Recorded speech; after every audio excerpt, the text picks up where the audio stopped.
fish river south of the Hardap Dam is of serious concern to the town of Mariental. The flooding causes a host of problems for the town, but just what is the cause of the flooding?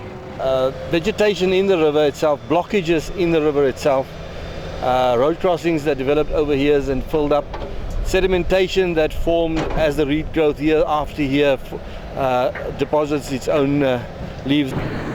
This is one of the culprits of the fish river that causes flooding, alongside with reeds and a palmette, which basically overgrows the riverbed, causing it to slow down the flow of water, in return causing a more rapid deposit of sedimentation.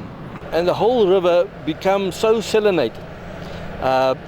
Stagnant water, flowing water, water coming from the scheme pushes back into the agricultural scheme and causes the edges of the agricultural fields that's closest to the river to become very salinated and not very productive.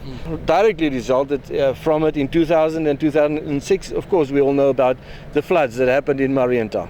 That directly affects our economy because the insurance companies after the 2006 flood decided to withdraw all flood insurance from our town.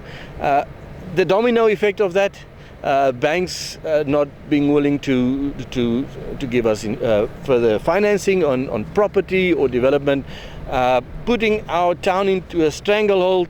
Everybody sort of thinking of Mariental as a flood affected town, and investors stay away. New investment opportunities cannot really come off the ground. At the start of the project, a channel was built to start to drain the close to 15 kilometers of river from the dam to the multi-year bridge. From the multi-year bridge, the river drops enough in elevation for the water to flow freely. The river is being widened, with this excavation here being done at a cost of close to 1 million Namibian dollars per 100 meters, and they hope to widen the river up to 150 meters.